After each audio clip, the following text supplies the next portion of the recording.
여러분, 우리가 가장 원하는 것이 있다면 행복한 삶이라고 생각합니다.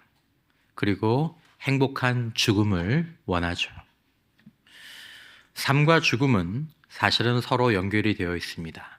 그러니까 삶이 좋지 못하면 죽음은 좋을 수가 없죠. 삶이 불행하다? 그러면 죽음은 행복할 수가 없습니다.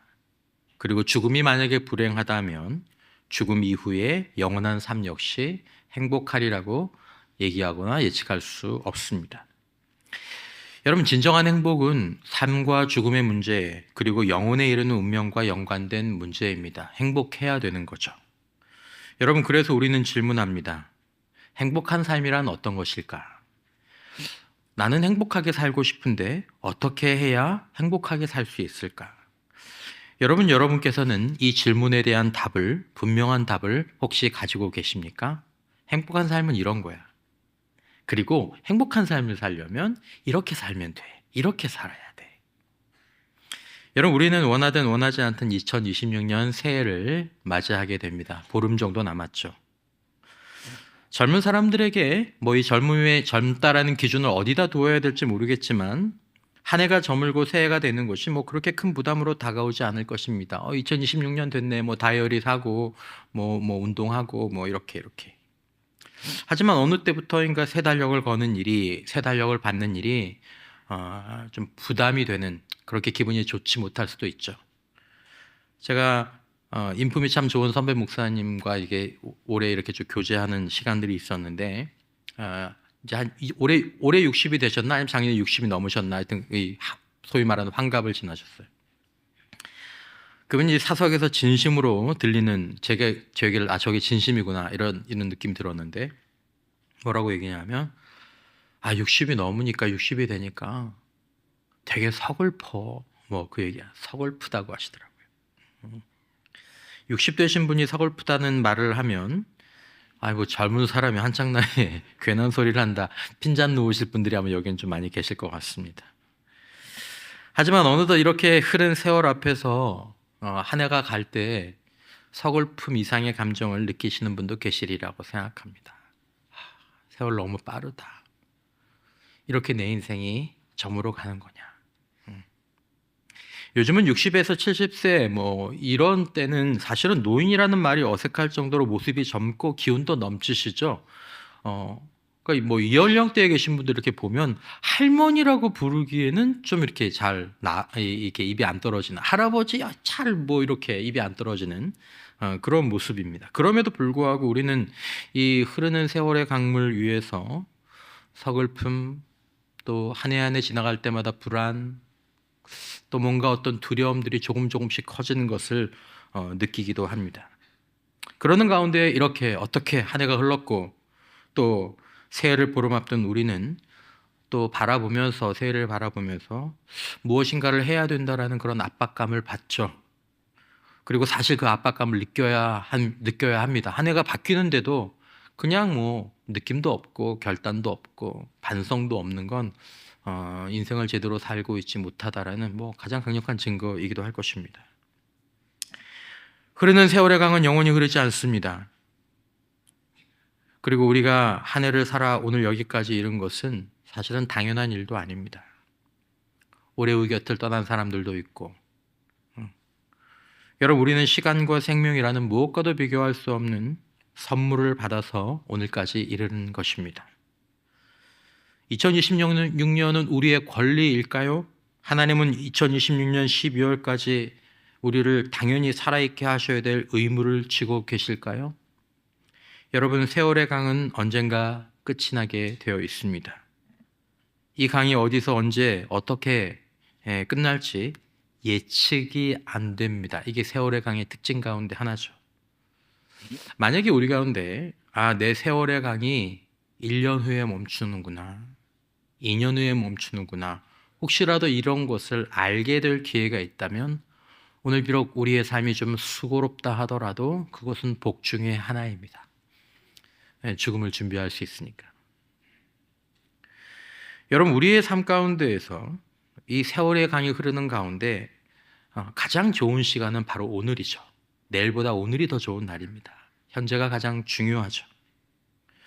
그렇기 때문에 우리는 같은 시간인데 뭐 여러분 오늘이나 내일이나 같죠? 2025년 12월 31일이나 2026년 1월 1일이나 사실은 뭐 같은 날입니다. 그럼에도 불구하고 그 시간을 구분 지으면서 자 이제 새해가 되었어. 자 한 해가 마무리되었어. 이렇게 구분 짓는 것은 말씀드린 것처럼 세월은 끝이 있기 때문에 내일 끝날 수도 있고 내년에도 끝날 수 있기 때문에 우리가 가진 것은 오늘밖에 없기 때문에 우리는 그렇게 하는 것이죠. 그러므로 세월을 바라보는 이런 또 다루는 이런 태도를 오늘 본문의 한 문장으로 바꾸면 세월을 아낀다라고 얘기하는 것입니다. 세월을 아껴야 된다는 생각들을 이맘때는 하죠. 시간이 인생입니다. 시간이 인생이죠. 나에겐 이제 남은 시간이 없다라는 말은 나는 이제 인생이 끝났다라는 이야기입니다.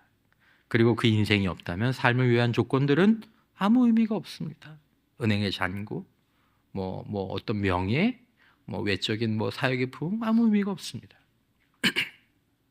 이렇게 세월에 대한 감각이 예민해지는 때가 연말 연시입니다. 예민해져야 합니다.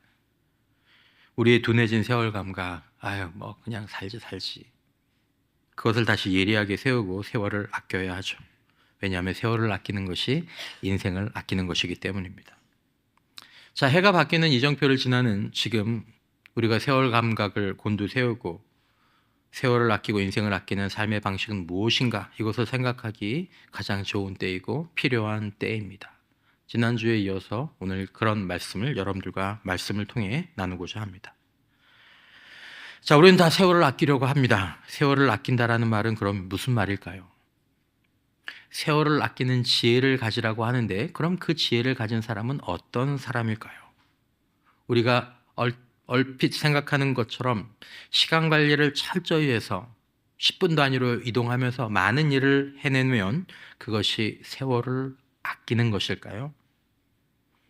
언뜻 들으면 세월을 아낀다는 말을 시간 관리를 잘한다, 이렇게 단위 시간당 생산성이 높다 이렇게 생각할 수도 있습니다. 그러나 오늘 본문에서 세월을 아끼라는 말씀은 더 많은 일을 해라, 더 열심히 해라, 더 치열하게 해라, 그러면서 성과를 내고 성취하고 돈을 많이 벌고 수명을 늘려라 라는 말이 아닙니다. 오늘 본문에서 세월을 아끼라는 말은 분별하라 라는 말로 연결되게 됩니다. 이 말은 성경을 통해 하나님이 우리에게 세월에 대해서 말씀을 하실 때 많이 하는 것을 말씀하지 않는다라는 것입니다. 중요한 것을 선택하는 것이 세월을 아끼는 것이다라고 얘기하는 것입니다. 그러니까 무엇을 해야 할지 혹은 무엇을 하지 말아야 할지 이것을 분별하는 것이 세월을 아끼는 것이다라는 것이죠. 세월을 아끼라는 것은 시간의 양이 아니라 시간의 질을 보라라는 것입니다.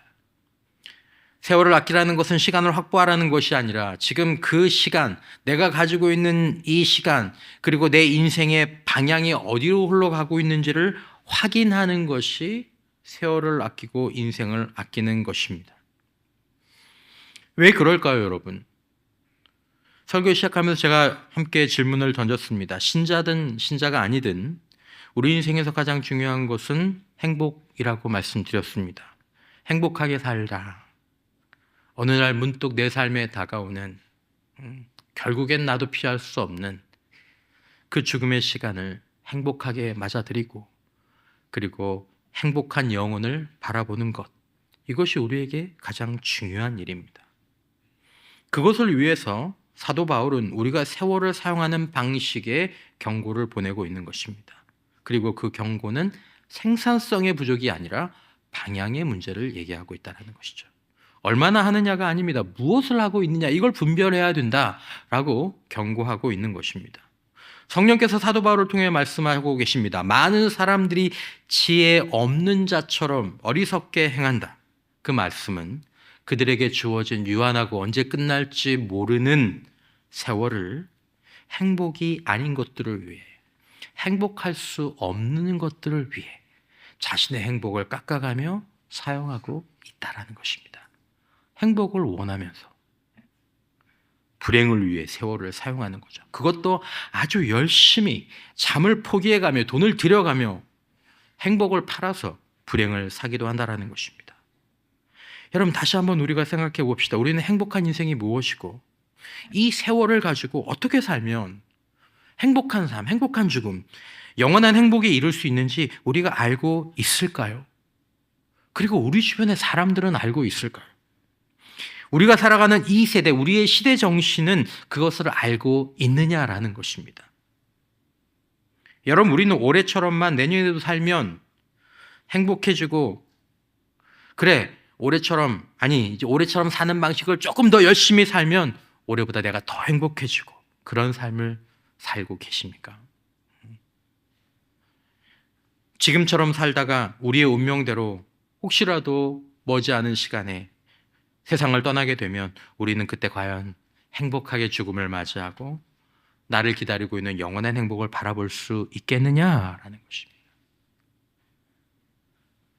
사도 바울은 신자들에게 말합니다. 15절 그런즉 너희가 어떻게 행할지를 자세히 주의하여. 생산성을 얘기하는 게 아닙니다. 어떻게 살아야 하지? 이걸 자세히 주의해요. 왜 느낌대로 살면 안 됩니까? 왜 다들 살아가는 대로 살지 않고 왜 자세히 검토하고 분별하면서 그렇게 공부하듯 그렇게 살아가야 되나요? 16절 세월을 아끼라 때가 악하니라. 때가 악하다라는 것입니다. 여기서 말하는 때가 악하다라는 말은 사도 바울 당시의 사회적 가치관, 사람들이 사는 삶의 방식이 세월을 낭비하게 만들고 있었기 때문입니다. 다시 한번 말씀드리죠. 낭비라는 것은 무엇입니까? 그들이 자신의 시간을 아껴가면서 참된 행복이 아니라 거짓된 행복, 결국은 불행한 삶, 결국은 불행한 죽음, 불행한 영혼을 향하고 있는 그런 삶을 주변에서 살아가고 있었기 때문입니다. 지금은 어떨까요? 여러분, 우리가 사는 이 시대가 말하고 우리가 그냥 느끼는 이게 행복 아니야? 그렇게 느끼는 행복의 조건은 과연 무엇이냐라는 것입니다. 여러분 사진을 보시면 번역서로 번역된 책이 한 4-5권 되는데 제목은 다 다르지만 사실은 이 책들은 다 똑같은 연구를 담고 있는 그런 책들입니다. 이게 번역이 다르거나 보완된 새판이거나 하는 정도의 차이가 있을 뿐이죠. 똑같은 연구를 가장 최근의 것을 가지고 했든지 아니면 번역이 좀 다르든지 근데 책은 4종류나 되죠. 더 있을지도 모릅니다.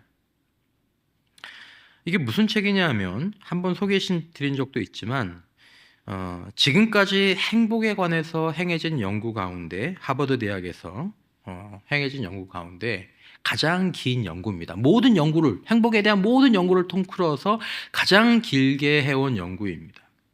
그것도 세계 최고의 대학이라고 있는 하버드 대학교에서 1938년부터 하버드 대학교 당시에 2학년인 재학생들 268명 그리고 당시 그 보스턴 지역에 있는 최빈민층 10대 후반의 456명 이 두 그룹으로 분류해서 이들의 삶을 무려 87년간 담당 교수가 제가 알기로는 3명까지 바뀐 걸 아는데 4명째 바뀌었는지 안 바뀌었는지 모르겠어요. 그들의 삶을 계속 추적 조사하죠. 그리고 지금은 그들의 자녀까지 이 연구에 참여하고 있습니다. 그들의 행복이 아니면 그들의 불행이 그들의 어떤 것들이 자녀에게 어떤 영향을 미치는가까지를 보고 있는 거죠. 계속될 겁니다. 그런 보고서입니다.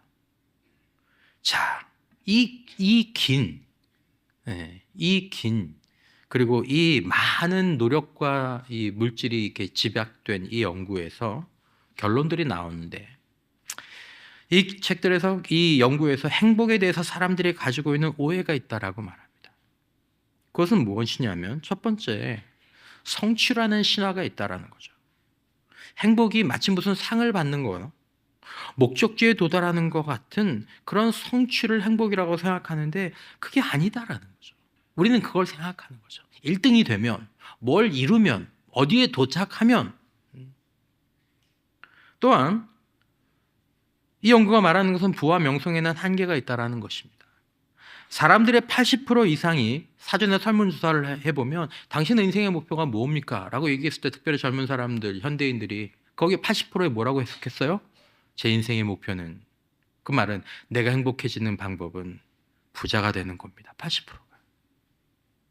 하지만 막상 실제로 연구를 해보면, 경험을 검토해보면 부의 증가는 어느 정도의 수준이 지나고 나면 행복과 건강에 거의 영향을 미치지 않는다라는 것입니다. 정말 그럴까요? 어떻게 알 수 있을까요? 여러분, 오늘 혹시 여러분들 가운데에서 난 요즘 사는 게 별로 재미없어, 나는 불행해, 이 자리에도 있을 수 있고 사회에도 있겠죠. 여러분, 그분들 가운데에서 과연 몇 퍼센트가 자신의 불행한 이유가 돈 때문이라고 말할까요? 우리의 느낌대로라면 80%가 그렇게 얘기해야 되죠. 거의 모든 사람이 그 얘기를 해야 됩니다. 요즘 사는 게 재미가 없어, 나는 불행해, 돈 없어서 그렇지, 돈 때문에 그렇지. 아니야, 돈이 문제가 아니야. 돈이 문제가 아니야. 일부의 사람들은 지금 그때 그것 때문에 불행을 겪고 있을 수는 있습니다. 하지만 모든 사람이 그러냐? 아니라는 거죠. 실제로는. 같은 설문에서 사람들에게 물어보니까 50%는 유명해지는 것을 목표로 삼았습니다. 유명해지면 내가 행복할 것 같다.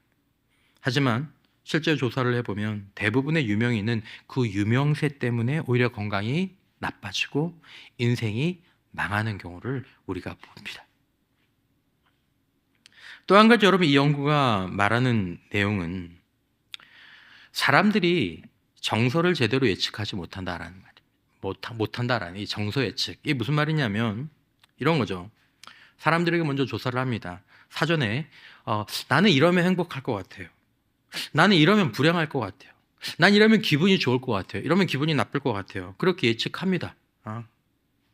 그런데 사실 나중에 경험해보면 그 예측이 실제 경험과 다르다라는 거죠. 딱 안 맞는다는 거죠. 나는 행복할 거라고 생각했는데 실제로 그걸 해보니까 행복하지 않은 거예요. 나는 그렇게 하면 기분이 좋지 않거나 불행할 거라고 생각했는데, 괜히 인생 낭비라고 생각했는데 나중에 해보니까 오히려 그게 행복의 기초가 되고 더 좋은 것이었다는 것을 느끼게 되는 이 정서 예측 경험에 실패하는 경향이 우리에게 강하다라는 것이죠. 시카고 대학에 유명한 실험이 있습니다. 통근 열차 실험이라는 건데, 열차로 통근하는 사람들에게 이제 하나의 사회학적 실험을 하는 겁니다. 먼저 이 사람들에게 먼저 설문을 조사하죠. 여러분, 통근하시는데 아침에 낯선 사람과 대화를 하는 것과 아니면 그렇게 하지 않고 여러분 혼자 가만히 열차를 타고 회사에 출근하는 것과 둘 중에서 어떤 게 여러분들에게 긍정적인 경험이 될 것 같습니까? 여러분, 어떤 게 우리에게 더 긍정적인 경험이 될까요? 출근하는 기차에서 낯선 사람에게 안녕하세요, 저기요 얘기하는 거하고 그냥 가만히 그냥 나 혼자 가는 거하고, 압도적으로 많은 사람이 혼자 있는 게 훨씬 낫다고 예측했습니다. 그리고 실험을 실제로 진행했죠. 낯선 사람과 대화를 나누라고 일부의 사람들은 지시를 받았습니다. 근데 그 사람들이 그 지시를 받고 실제로 그렇게 했습니다. 결과는 그들이 긍정적인 경험을 한 거죠. 그들의 결과는 이렇습니다. 통근 시간이 평소보다 즐거웠습니다. 해보니까, 그럴 줄 몰랐는데 그렇게 통근을 해보니까 즐거웠다라는 거죠. 그러면서 이 실험이 갖고 있는 의미는 우리가 더 큰 행복을 가져다 줄 수 있는 사회적인 연결의 기회를 잘못된 예측으로 말미암아 스스로 회피하는 경향이 있다는 것을 보여줍니다. 누가 나한테 말 시키지 않았으면 좋겠어, 내가 나보고 누구한테 가서 말하라고 하지 않았으면 좋겠어, 그냥 혼자가 편한 건데, 같이 하는 건 힘든 건데, 그렇게 생각하면서, 하지만 막상 연결에 참여해 보면 괜찮네, 좋네, 돌아오는 길에 이렇게 마음간에 뭔가 긍정적인 경험이 남는다라는 거죠. 우리의 정서 예측이 실제로 틀리는 경우가 너무 많다. 특별히 사회적 연결에 대해서 그렇다라는 것입니다. 여러분, 우리가 사는 시대와 때는 성취, 돈, 명예 이런 것들을 행복의 조건이라고 굳건히 믿는, 아주 신앙하는 그런 신화가 있습니다. 또한 우리는 사람들과의 관계와 연결이 우리를 불편하게 만들 것이라고 예측하며 관계를 꺼려합니다. 혼자가 편해. 누군가 연결을 맺는 거 위험한 일이야. 우리만 있으면 되는 거야. 여러분, 교회를 볼까요?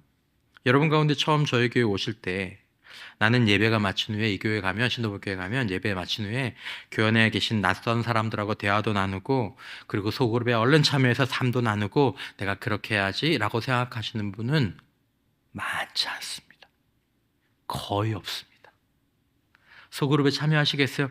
잠깐만요. 좀 생각을 해보고요. 여러분, 만약에 제가 여러분 내년부터 여러분들 한 분도 빠지지 말고 소그룹에 참여하십시오, 그렇게 얘기하면 아마 여러분들 그나마 나오던 주일 예배도 안 나오실 분들이 계실 수 있습니다. 충분히 이해합니다. 왜냐하면 여러분만 그런 게 아니거든요. 우리가 보통 그렇기 때문입니다. 제가 그랬던 사람 중에 한 사람입니다. 한 번 더 얘기했지만 아내가 저를 보면서 좀 이상하게, 최근 5년, 10년 요 사이에 이상하게 생각하는 것 중에 하나는, 제가 젊을 때는 그렇게 어디 나오라고 해도 나가지 않고 사람들과 이렇게 그 소통하는 것들, 이것에 대해서 정말 따지고 시간 아껴서 뭐하고 그랬는데, 이 사람이 요즘은 좀 와달라고 하면 가요. 가서 얘기하고, 잠잘 시간도 없는데 거기를 왜 가냐고 그렇게 얘기하는, 그냥 가요. 그걸 이상하게 생각해요. 저도 원래 그런 사람이었으니까. 그 생전 안 보던 모습을 이제 보이니까 그러죠. 자, 여러분, 그런데 그런 분들이, 저와 같은 분들이, 또 그렇게 생각하시는 분들이 또 어찌어찌 모여서 처음에는 이제 억지로 대화를 나누죠. 네, 안녕하세요. 저는 누구고 어디 살고 있고 뭐 좀 그렇습니다. 그렇게 몇 주, 몇 달이 지나죠. 사진 하나를 보시면 11월 30일 날 우리 목장 모임 한 곳을 그 찍은 부부 모임이었습니다. 뭐 남자들만 보이는 모임인데, 뭐 이분들이 다 한 가문의 어른들이죠. 인생의 선배님들이시고, 이분들이 지금도 매주일 모여서 남자들끼리 대화를 나누십니다. 얼마나 모임을 이렇게 정성스럽게, 그리고 억지로 하시는 것들이 아니라 하여튼 다 한 역할씩 맡으셔서 매주 정말 이 모임을 잘 하고 계십니다. 그리고 우리 모임이 좋다고 말씀하세요. 우리 모임이 참 중요하다고 말씀하세요. 서로 밖에서 만나시고 식사하시고 함께 모임도 갔습니다. 이분들이 20년, 30년 되신 게 아니에요. 짧게는 몇 개월, 아무리 길어야 작년 4월부터니까 얼마 안 됐죠. 여러분,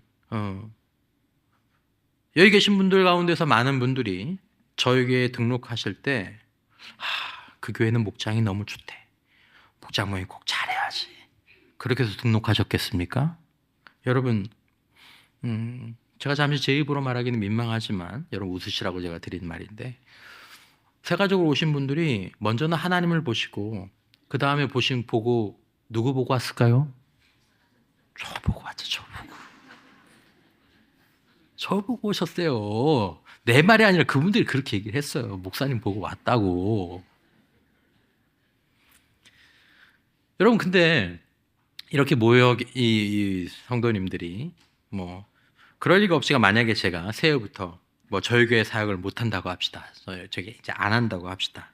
그럼 이렇게 모이신 새로 오신 분들이, 목사님이, 나 목사님 설교 듣고 왔는데 이제 목사님이 뭐 이제 사역을 못 하신다고 하네. 그럼 이제 신도복교회 갈 필요 없겠다, 그러실 것 같습니까? 제가 그 모임 가서 느낀 건 절대 그러지 않을 거라는 것이었습니다. 아마 그분들이 그러실 거예요. 목사님 어떡해요? 목사님 안녕히 가세요.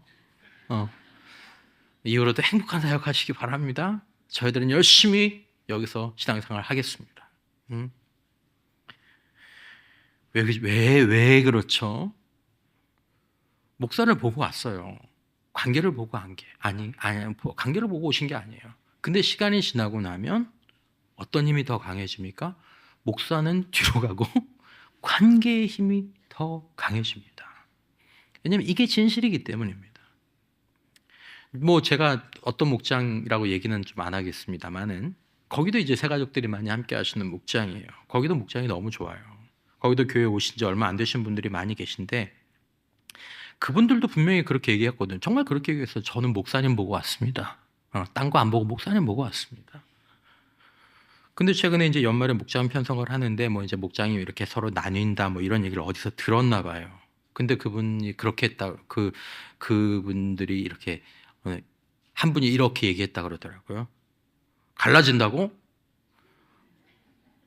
난 가르면 교회 떠날 거야. 아, 교회를 떠난대. 나보고 왔으면 나보고 있어야지. 난 아무 잘못도 안 했거든요. 왜요?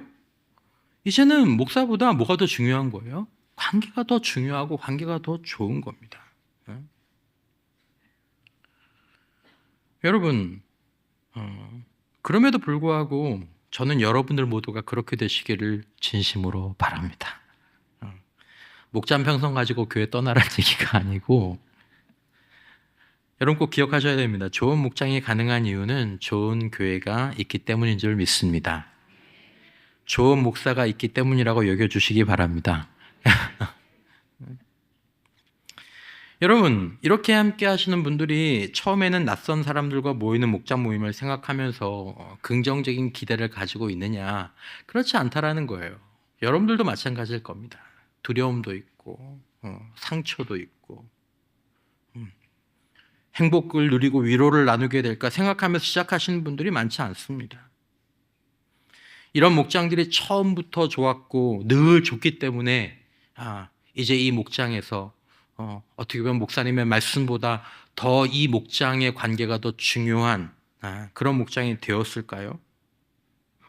말씀드린 것처럼 관계를 시작하고 연결하는 것에 대한 우리의 예측은 틀릴 가능성이 매우 높다고 그 연구가 말합니다. 자, 그러면서 80년을 이어온 이 행복에 관한 가장 긴 연구의 결론, 80년, 그 많은 사람들, 또 그 많은 이론, 이걸 한 문장으로 줄일 수 있을까? 처음엔 그분들도 의심했지만 아주 명쾌하게 한 문장으로 정리했습니다. 행복의 조건은 이겁니다. 예측이 아니라 결과로 나온 행복의 조건은 이겁니다. 무엇입니까? 좋은 관계는 우리를 더 건강하고 행복하게 해준다. 건강하고 행복하게 살고 싶다면 당신은 좋은 관계가 필요합니다. 그것 없이는 건강하고 행복한 삶을, 행복한 죽음을, 행복한 영혼을 바라볼 수 없습니다. 그 오랜 시간 막대한 비용, 엄청난 지식을 들여서 낸 연구의 결론이고 아직도 이 연구가 이어지겠지만 이 핵심 결론은 변하지 않을 것입니다. 그런데 이 결론은 우리의 정서 예측과 같지 않다라는 거죠. 좋은 관계, 사회적 연결, 이게 나에게 행복을 줄 거야. 그렇게 생각하지 않는다라는 거죠.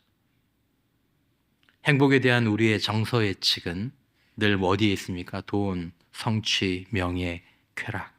하지만 실제로 살아보면 그건 틀렸거나 금방 한계에 부딪히게 됩니다. 어느 이상으로 못 올라가요. 관계의 중요성은 다른 어떤 요소보다 지속적이고 광범위하게 증명되었다라고 얘기합니다. 가족, 친구, 공동체와 사회적으로 더 연결된 사람들은 그렇지 않은 사람들보다 더 행복하고 신체적으로 건강하고 더 오래 살았습니다. 하지만 자신이 원하는 것보다, 자신에게 필요한 것보다 더 고립된 사람들,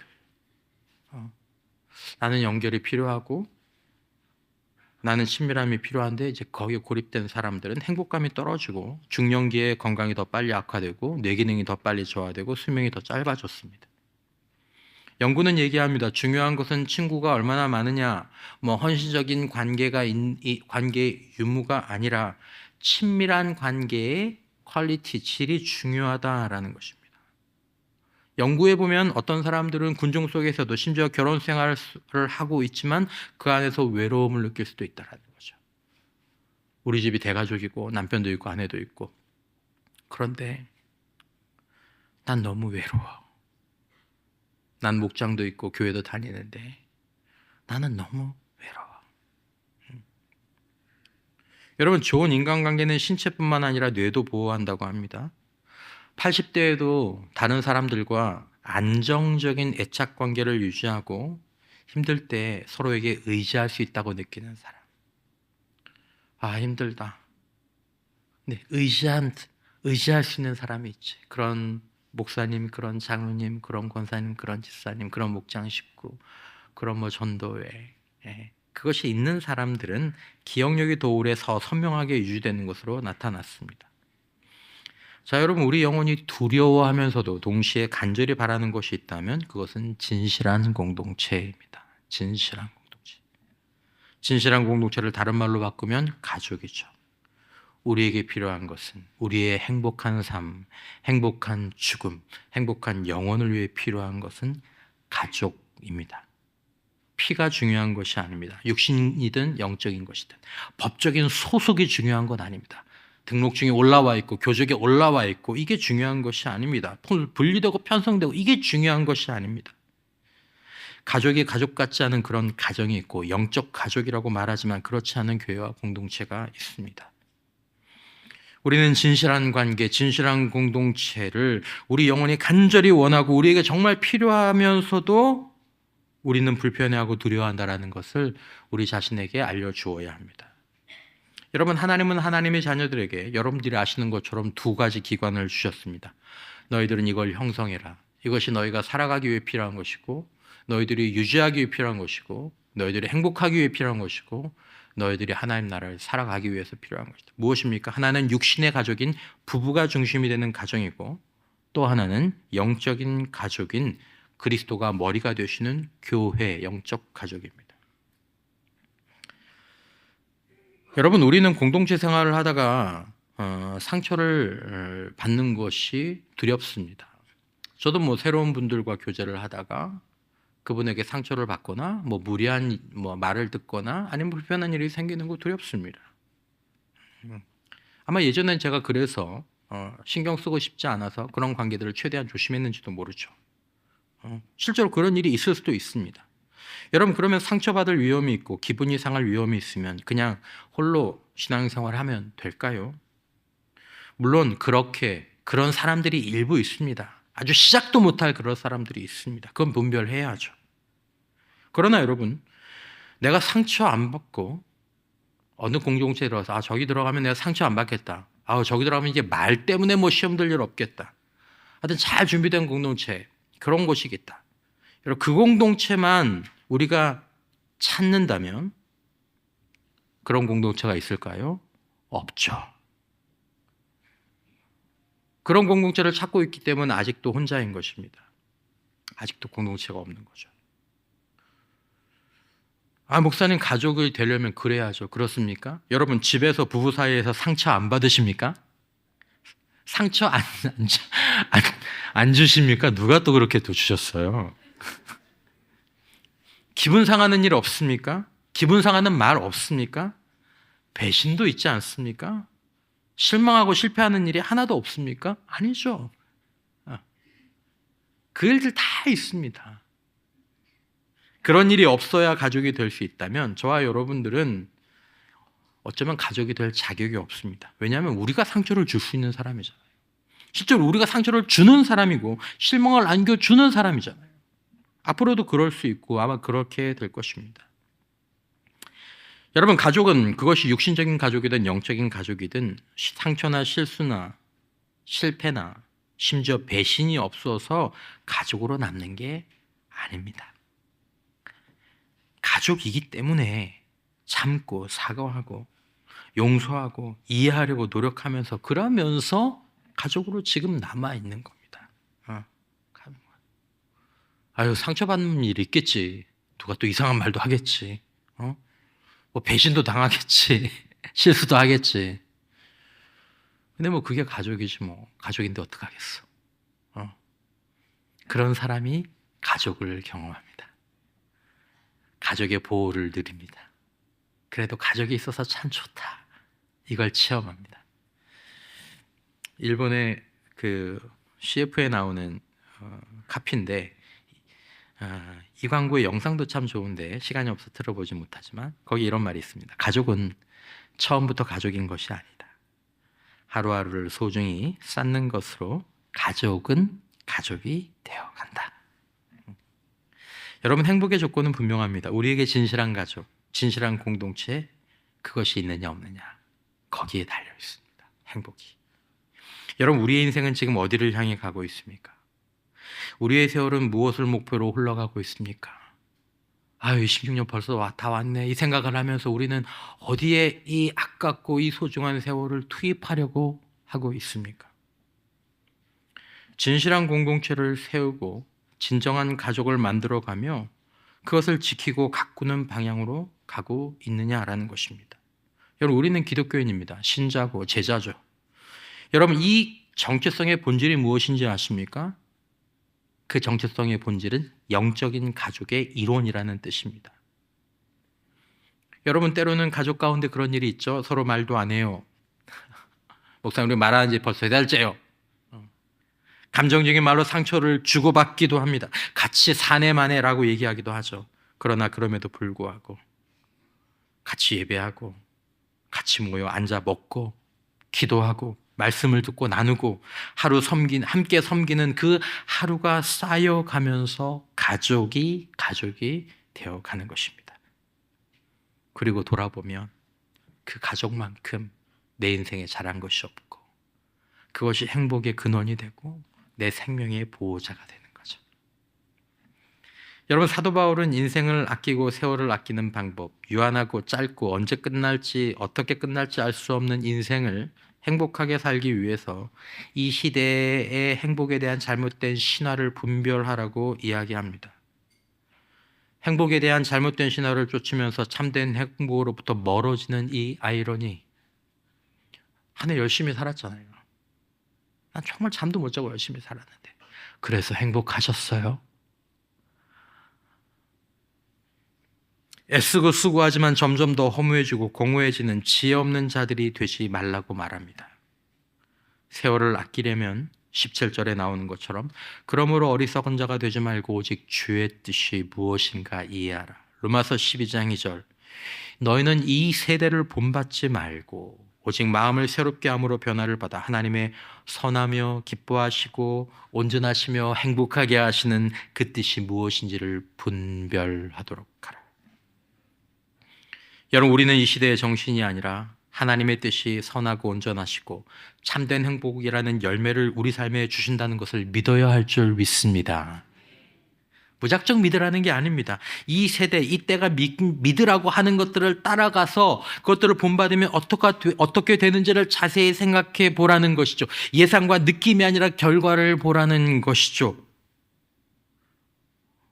세월을 아끼고 인생을 아끼는 길이 무엇입니까? 그것은 주님의 뜻, 하나님의 뜻을 분별하고 그것을 따르는 것입니다. 그러면 이 짧은 인생은 행복의 참된 열매를 맺게 될 것입니다. 저는 요즘 참 행복합니다. 성경적인 신앙의 핵심이 무엇입니까? 여러분들이 아는 기독교 신앙의 핵심이 무엇입니까? 사랑 아닙니까? 관계죠. 하나님이 이미 말씀하셨습니다. 하지만 사람들은 하버드의 박사님을 더 신뢰할 수도 있으니까 그분들이 말하지 않습니까?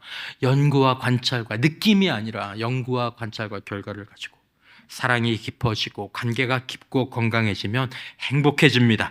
건강해집니다. 행복의 근원과 생명은 좋은 관계에 있습니다.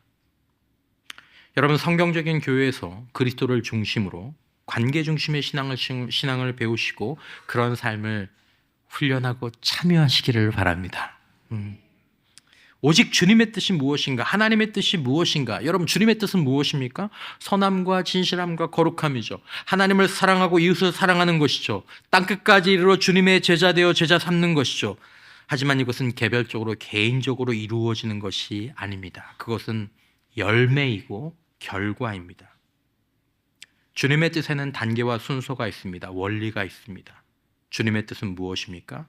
에베소서 2장 19절 이하에 그러므로 이제부터 여러분은 외국 사람이나 나그네가 아니요 성도들과 함께 시민이며 하나님의 지지고 볶고 상처받고 상처 주는 하나님의 가족입니다. 여러분은 사도들과 예언자들이 놓은 기초 위에 세워진 건물이며 그리스도 예수가 그 모퉁이 돌이 되십니다. 그리스도 안에서 건물 전체가 서로 연결되어서 주님 안에서 자라서 성전이 됩니다. 여러분, 그리스도 안에서 여러분들도 함께 세워져서 하나님이 성령으로 거하실 초소가 됩니다. 여러분, 그리스도가 가장 되시는 영적 가족이 되는 것이 기초입니다. 그리고 거기서만 진정한 자람과 성장이 이루어지고 행복하다라고 말하는 말이 나오기 시작합니다. 그것이 바로 하나님의 나라가 임했다라는 말이고 뜻이 하늘에서 이루어진 것 같이 땅에서 이루어졌다라고 말하는 것입니다. 여기에 중심을 두고 여기에 목표를 두시면 그것이 세월을 아끼는 것입니다. 여러분, 영적인 가족이 없으면, 그것을 거절하면 그때부터 더 이상 자라지 않습니다. 여러분들에게 자람이 없는 이유를 말씀드리는 겁니다. 머리만 자라고 때로는 말만 많아질 수 있습니다. 예수 믿는 거 행복하지 않을 수 있습니다. 인생 행복하지 않을 수 있습니다. 내가 예수 믿는데 죽음이 두렵고 영혼에 대한 확신이 없을 수 있습니다. 이유는 영적 가족이 없이 신앙생활 하시기 때문입니다. 성경의 진단입니다. 여러분 보십시오. 교회 보시면 나보다 예수 한참 늦게 믿은 사람입니다. 우리 교회 나는 온 지 10년, 20년, 30년이 됐는데 저 사람은 3년도 안 됐는데 요즘 아주 신나게 신앙생활하면서 행복을 입에 달고 삽니다. 왜 그럴까?